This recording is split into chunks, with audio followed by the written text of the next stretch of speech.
Ini adalah background perjalananku menuju Jakarta dari stasiun Krupuk. Terlihat jelas masih penuh dengan penghijauan. Dan ini juga pas waktu itu awannya tuh mendung guys.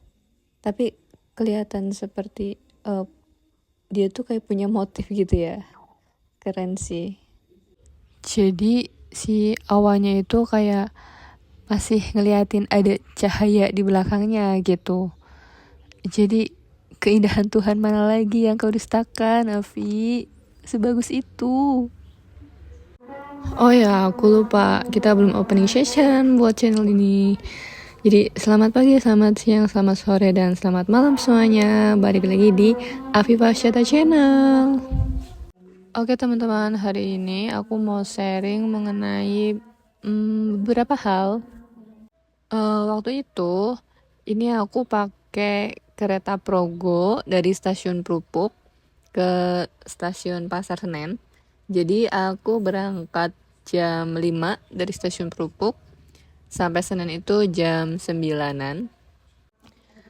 Dan Progo ini menurutku meskipun ekonomi ya cukup bagus, kayak nyaman aja gitu.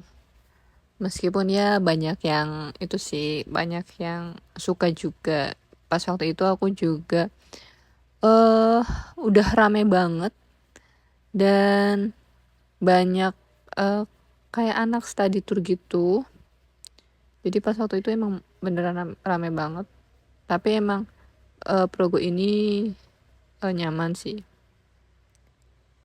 Dari tempat duduknya juga gak terlalu mepet banget sama yang di depannya. Di space kakinya itu masih ada area buat kita kayak istirahat buat kaki gitu loh.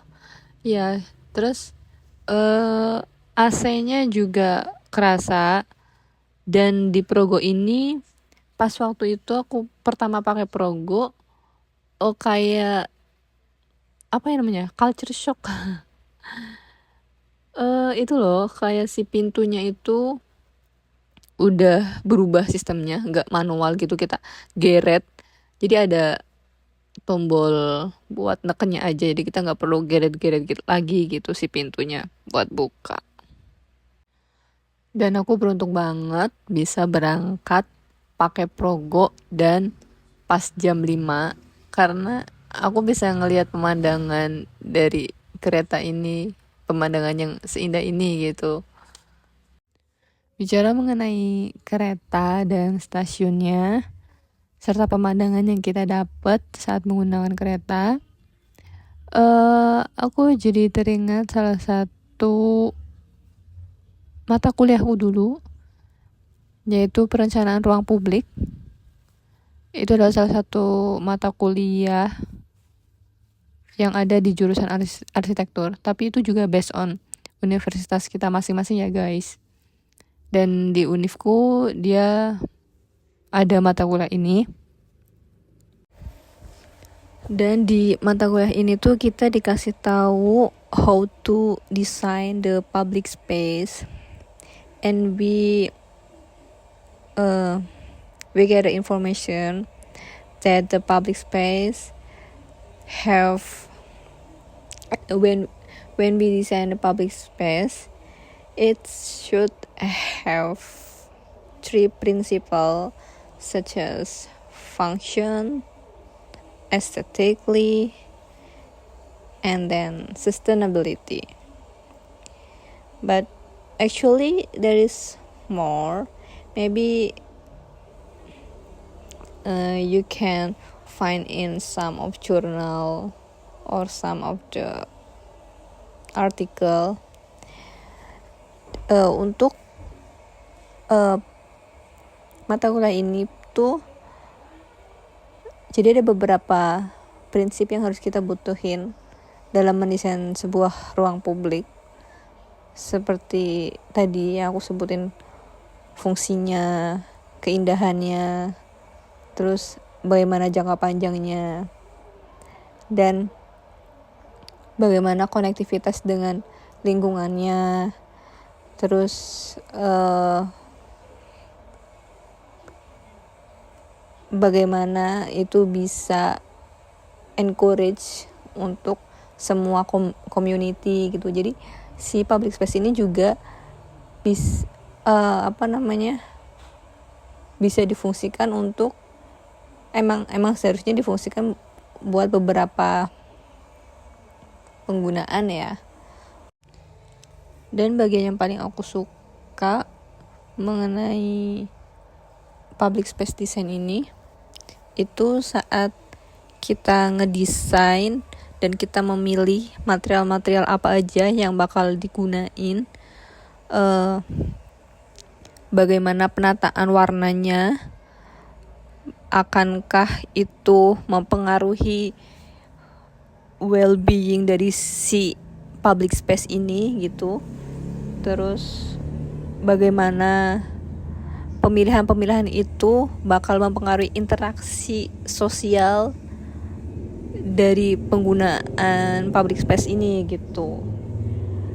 Sangat challenge untuk memilih materialnya, penataan ruangnya, tapi juga menyenangkan karena kita jadi tahu bagaimana sih bagaimana sih perencanaan itu berpengaruh banget untuk psikologi orang gitu ya. Dan saat merancang itu kita tuh kayak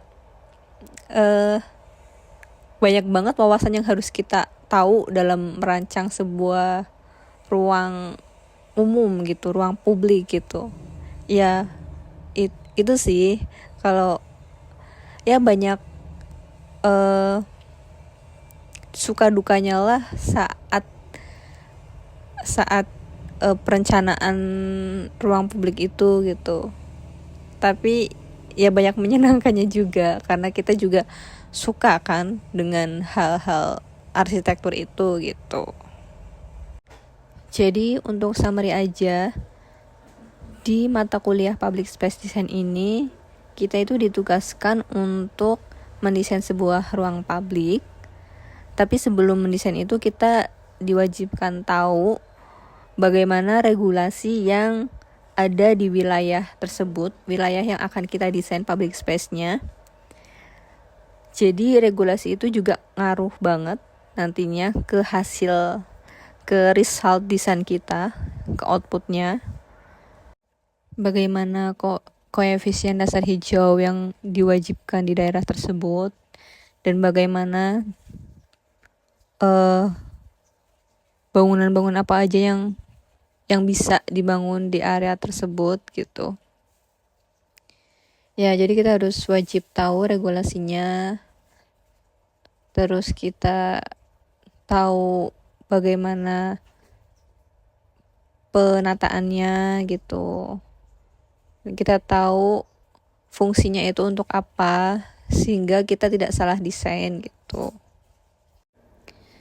Dan untuk sharing kali ini aku hanya sharing mengenai kereta api Progo dan salah satu mata kuliah yang ada di jurusan arsitektur yaitu Public Space Design.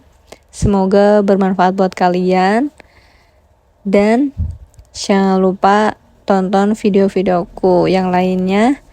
Jangan lupa subscribe, komen, dan like juga. Dadah, bye-bye.